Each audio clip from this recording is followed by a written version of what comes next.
आज हमारा टॉपिक है अध्यारोपण का सिद्धांत। पिछली वीडियो में हमने बात कर ली थी विद्युत क्षेत्र के बारे में।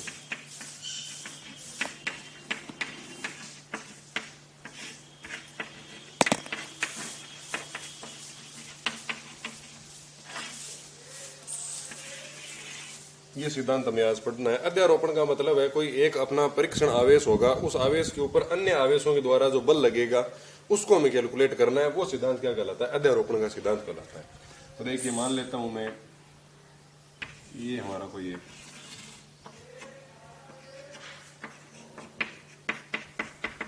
ये आपकी वाई एक्सिस है और ये आपकी एक्स एक्सिस है। इस पूरे को हम क्या कह सकते हैं? एक्स वाई फ्रेम है। ये इसका मूल बिंदु ओ है। इसके अंदर अलग अलग प्रकार के आवेश रखे हुए हैं। मैं मान लेता हूं कि जो ओ बिंदु है उसके ऊपर एक क्यू नोट आवेश रखा हुआ है। इस आवेश को हम बोल रहे हैं परीक्षण धनावेश। अब देखिए, परीक्षण धनावेश समझने से पहले धनावेश का मतलब तो आप समझ जाएंगे कि इसकी जो नेचर है वो पॉजिटिव प्रकार का है। लेकिन ये परीक्षण आवेश क्या होता है, आपको ये बता दूं कि परीक्षण आवेश वो आवेश होता है जिसका खुद का आवेश अति अल्प माना जाता है और इस आवेश के कारण जो विद्युत क्षेत्र उत्पन्न होगा वो बहुत नगण्य होगा। मतलब इसके अगर एरिया के अंदर कोई दूसरा चार्ज आता है तो उसके ऊपर कोई गुलाम प्रतिकर्षण या आकर्षण बल नहीं लगता है। इसके इस अति अल्प आवेश या अति अल्प विद्युत क्षेत्र के कारण इसको हम क्या बोलते हैं? परीक्षण आवेश बोलते हैं। ये केवल परीक्षण या प्रैक्टिकल करने का काम आता है। अन्य आवेशों के द्वारा इसके द्वारा कितना बल एक्सपीरियंस किया जाता है वो हम कैलकुलेट करते हैं।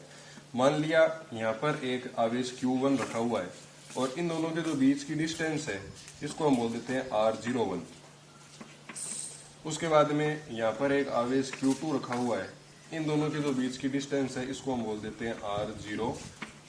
01 कैसे कहा? क्योंकि 01 ये हमें सीधा याद रह जाता है, इसलिए R01 Q1 और Q0 के बीच का बल है, सॉरी डिस्टेंस है। उसी प्रकार से यहाँ पर एक तीसरा आवेश है Q3। इन दोनों के जो बीच की डिस्टेंस है उसको हम बोल देते हैं R03। इसी प्रकार से हमारे N पार्टिकल है तो ये वाला जो Nवा आवेश है ये हो गया Q1 और इन दोनों के जो बीच की डिस्टेंस है उसको हम कह देते हैं R0N।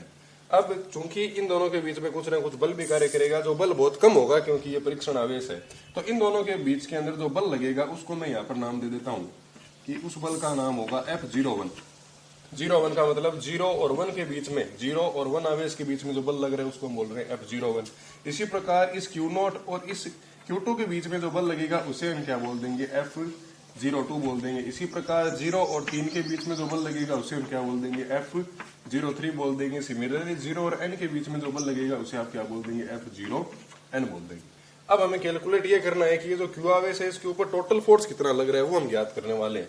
तो देखिए, हम क्या करेंगे सबसे पहले कि इस Q0 और Q1 के बीच में जब कूलाम बल का मान ज्ञात करेंगे, अगर मैं आपको थोड़ा सा रिवाइज करा दूं, क्योंकि हम जानते हैं कि जो कल हमने कूलाम बल का फॉर्मूला पढ़ा था वो कितना आया था?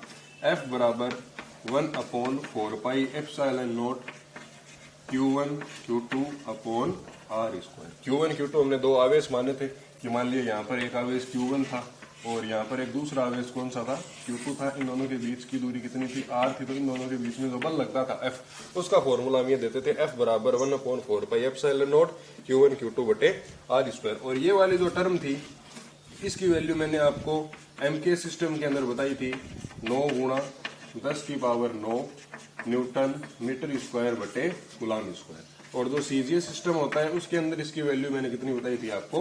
1 ले लेते हैं। और ये जो एप्सिलॉन नॉट था इसको निर्वात की विद्युतशीलता बोलते हैं, जो कि मैंने आपको जो भी ग्रुप के अंदर नोट्स भेजे उनके अंदर प्रोवाइड करा दिया है कि निर्वात की विद्युतशीलता, एक मैंने आपको भेजा निर्वात की विद्युतशीलता, एक भेजा अपेक्षिक विद्युतशीलता और एक मैंने भेजा परावैद्युत अंक। इन तीनों की डेफिनेशन वापस बता दूंगा तो आप नोट्स के अंदर भी देख लीजिए। अब हम चालू करते हैं। देखिए, सबसे पहले हम क्या करेंगे? 0 और 1 इन दोनों के बीच के अंदर जो बल लगेगा F01 उसको कैलकुलेट करेंगे। ठीक है, तो हम जानते हैं, देखिए सबसे पहले मैं बता दूं कि जो कुल बल होगा उसको हम क्या लिखेंगे? F टोटल लिख देंगे ऐसे। FT बराबर किसके होगा? 0 और 1 के बीच में जो बल लग रहा है इसको आप क्या बोल देंगे? F01 plus F02। F02 इसी प्रकार 0 और 3 के बीच में जो बल लग रहा है F03 और इसी प्रकार जो nवे पार्टिकल के बीच में बल लग रहा है F0n। यदि मैं इन सारे बल को कैलकुलेट करके आपस में जोड़ दूं तो जो टोटल फोर्स होगा इस XY फ्रेम के अंदर जितने भी आवेशों का इस Q0 आवेश के ऊपर वो हम कैलकुलेट कर सकते हैं। और इसी सिद्धांत को आप क्या बोलते हैं? अध्यारोपण का सिद्धांत बोलते हैं। तो हमारा मेन अब मकसद क्या है कि हमें F01 कैलकुलेट करना है, F02 निकालना है, F03 निकालना है और H चुने F01 निकाल के उनकी वैल्यू इसके अंदर पुट करनी है। तो इसको मैं दे देता हूँ इक्वेशन नंबर 1। अब देखिए कूलाम के नियम से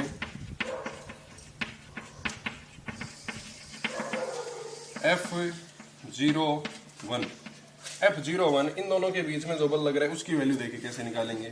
कांस्टेंट है वो तो ऐसे ही आएगा 1/4 पाई एप्सिलॉन नॉट। 0 और 1 के बीच में लग रहा है, ये किसको बता रहा है, Q0 को बता रहा है, ये किसको बता रहा है, Q1 को बता रहा है। तो हमारे जो आवेश होंगे वो क्या आ जाएंगे, Q0 Q1। दोनों के बीच की दूरी R01, क्योंकि यहाँ पर 0 1 है तो यहाँ पर भी क्या आ जाएगा R01।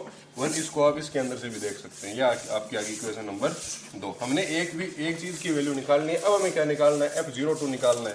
तो आप क्या लिखेंगे, F02 ये वाला कांस्टेंट पद वापस आएगा 1/4 पाई एप्सिलॉन नॉट। 0 का मतलब यहाँ पे क्या आएगा Q0, 2 का मतलब यहाँ पर क्या आ जाएगा Q2 और 02 का मतलब यहाँ पर क्या आ जाएगा R02 और इसका हो गया होल स्क्वायर। इसको दे दिया हमने इक्वेशन नंबर 3। इसी प्रकार जब आप F03 निकालेंगे, वो मैं अब डायरेक्ट लिख रहा हूँ सीधा, तो वो आपका कितना आ जाएगा 1/4 pi epsilon not Q0 Q3 upon R03 का होल स्क्वायर। ही आगे इक्वेशन नंबर 4। और जो आपका अन्य पार्टिकल के लिए फोर्स होगा उसको आप कैसे निकाल सकते हैं कि F0n बराबर 1/4 pi epsilon not Q0 Qn 0n है ना Qn और ये हो गया R01 का होल स्क्वायर। ये आपकी आ जाती है इक्वेशन नंबर 5। तो हमें जितनी वैल्यू निकालनी थी वो सारी की सारी हमने 4 वैल्यू निकाल ली। अब ये चारों वैल्यू अब इसके अंदर रखेंगे तो हमें टोटल फोर्स मिल जाएगा। और वही हमारा क्या था, अध्यारोपण का सिद्धांत का सत्यापन है। तो इसमें आप क्या लिखेंगे, समीकरण 2, 3, 4 व 5 से मान समीकरण 1 में रखने पर ये वैल्यू इसमें पुट करते हैं तो देखिए F टोटल बराबर कितना हो जाता है। आप अगर एक बात देखें तो ये वाला जो पहला टर्म है वो सबके अंदर कॉमन आ रही है, तो मैं इसको कॉमन लेके लिख रहा हूँ 1/4 पाई एप्सिलॉन नॉट।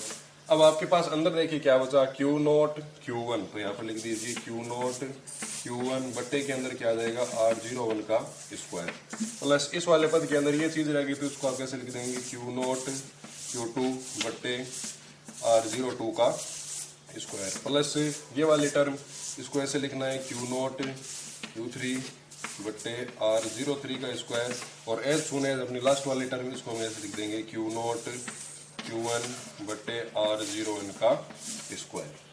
अब देखिए इसके अंदर Q0 भी सब के अंदर कॉमन है तो आप इसको ऐसे लिख सकते हैं, जो F टोटल होगा उसको हम कैसे लिख देंगे, Q0 भी सब के अंदर से बाहर आ गया तो इसको हमने लिख दिया Q0 upon 4 pi epsilon not. अंदर क्या रह जाता है Q1 अपॉन R01 का स्क्वायर, Q2 अपॉन R02 का स्क्वायर, Q3 अपॉन R03 का स्क्वायर और प्लस Qn अपॉन R0n का स्क्वायर। ये हमारा अध्यारोपण का सिद्धांत यहाँ पर प्रूफ होता है। अगर आप इसको और शॉर्ट में लिखना चाहें तो लास्ट इक्वेशन ये आ जाती है कि Ft बराबर ये 1/4 पाई एप्सिलॉन को आप क्या बोल देते हैं, K बोल देते हैं। Q0 यहाँ पर पड़ा है, जब बहुत सारे टर्म होते हैं इनको आप समेशन के अंदर लिख सकते हैं। इसको हम लिख देंगे Qi बटे के अंदर R0i। अब ये जो i है ये हमारा कहाँ से शुरू हो रहा है, 1 से शुरू हो रहा है तो हमने यहाँ पर लिख दिया 1 और कहाँ तक जा रहा है n तक जा रहा है तो हमने इसको लिख दिया n। तो ये वाली जो इक्वेशन होगी ये आपके अध्यारोपण के सिद्धांत को प्रूफ करती है। ये हमारा अध्यारोपण का सिद्धांत था। अगली हमारी जो वीडियो होगी उसमें हम विद्युत क्षेत्र के बारे में जानेंगे, उसकी विद्युत क्षेत्र रेखाओं के बारे में जानेंगे, विद्युत क्षेत्र की तीव्रता के बारे में जानेंगे, फिर उसके 2 डेरिवेशन है और इतना आपका पाठ यहाँ पर समाप्त हो जाएगा। धन्यवाद।